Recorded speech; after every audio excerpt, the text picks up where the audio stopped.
Oh,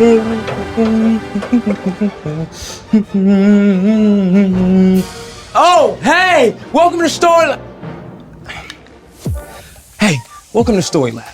This week we're talking about joy while we take a look at the best way to love others well. Hey,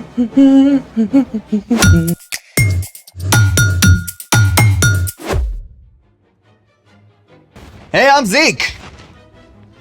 And that's Carter. And we're talking about joy, which is choosing to celebrate what God is doing. Carter. What? Oh! Hey, I'm Carter. I already said that. And we're talking about... Yep, already did that.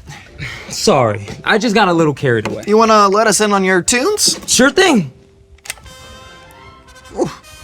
What is this? Tchaikovsky's 1812 Overture. Oh, I didn't know classical music was your jam. Yeah, well, this piece uses live cannons. Wait, what? Hold the bus. Live cannons? The composer Tchaikovsky wrote this piece of music to celebrate a victory in battle. The orchestra actually used cannon blasts as part of the music. And churches rang their bells, too. That's insane! I gotta hear it again.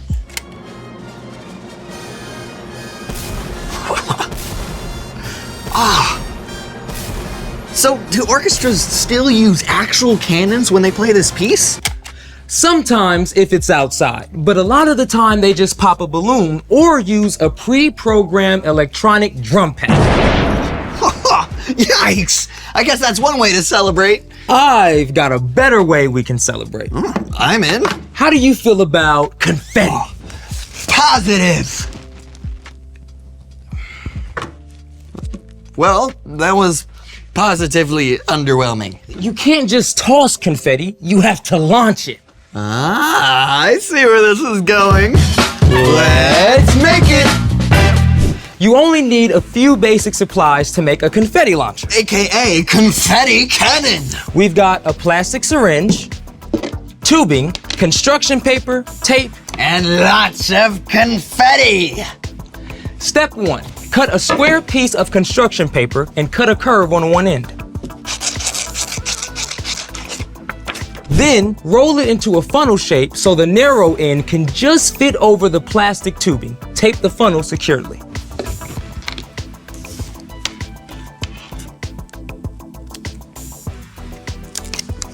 Thank you. Step 2. Put the funnel over the end of the plastic tubing and tape it in place.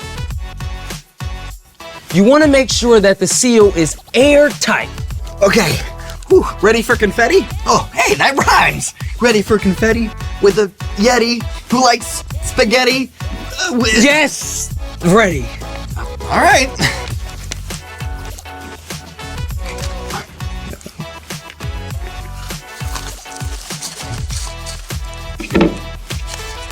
Okay. Confetti at the ready. Then cue the music.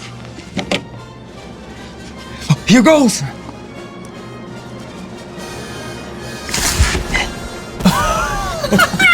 That was great. That was amazing. Let's see it again.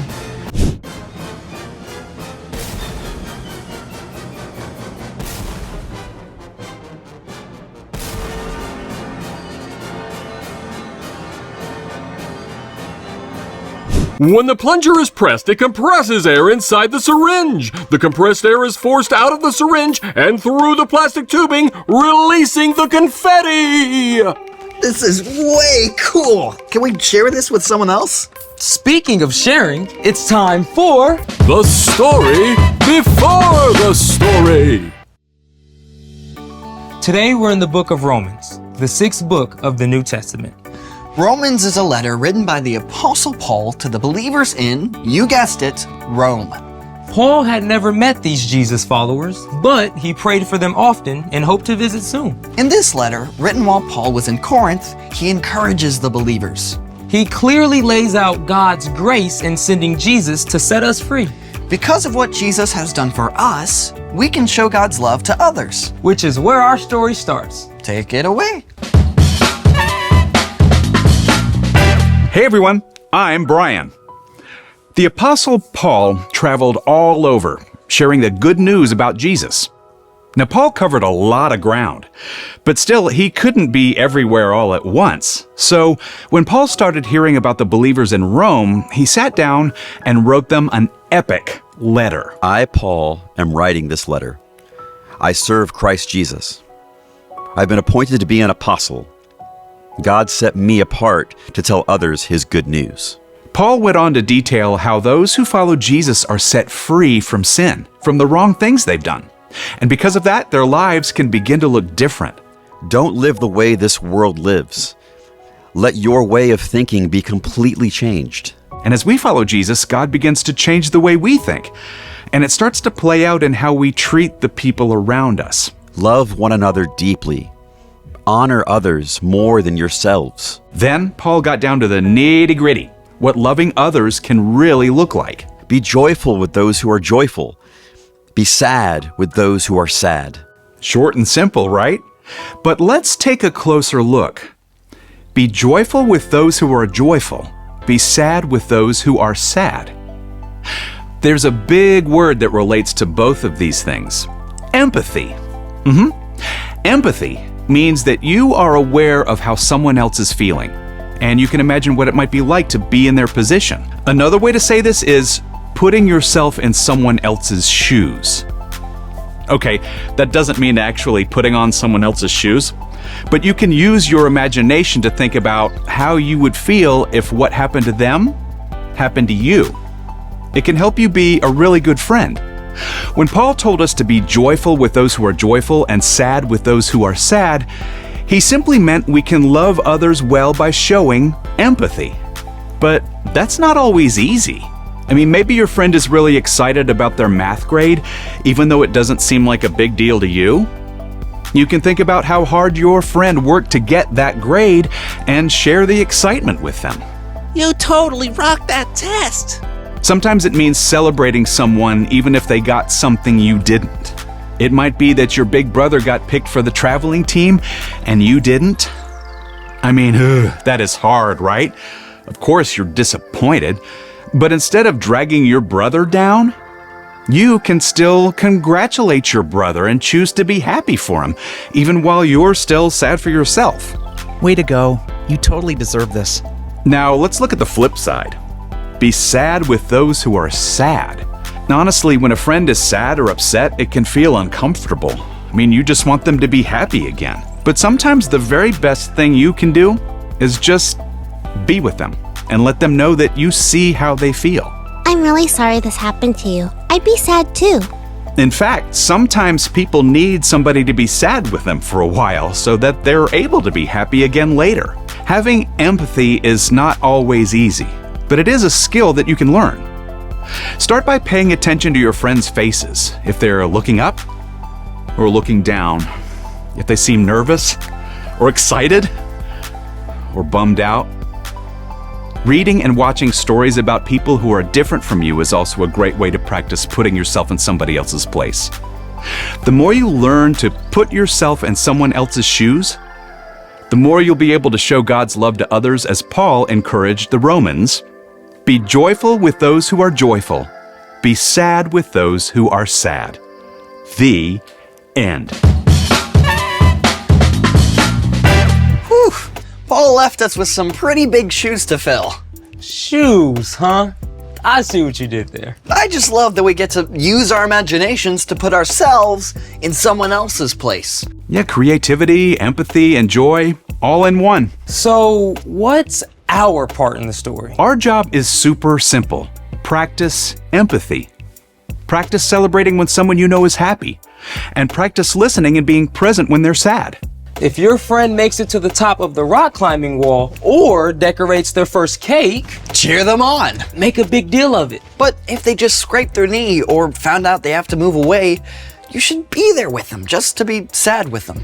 Sometimes just being present with someone is the best thing you can do. That's absolutely right. Choosing to be with somebody in their sadness might even help them to be able to find joy, even if it's not right away. If empathy doesn't feel easy, ask God for help. Because empathy is God's idea. Exactly. And when we follow Jesus, we can learn to see and respond to others like Jesus. See you next time. So, here's the thing. You can help others find joy. And confetti is a great way to start, so I supersized the cannon. You ready? I'm ready. Okay, 3, 2, 1. Look at it! It's everywhere! I feel the joy, One more bro. in. Whoa! There it goes! Oh, look at it. Oh. You know, maybe we should empathize with whoever has to clean this up. You mean like us? Oh. Right. Thanks for joining us in the Story Lab. See you next time. I got the floor. I'm gonna go to the bathroom right quick. I'll be right back. Okay. You leaving this for me to do? What'd you say?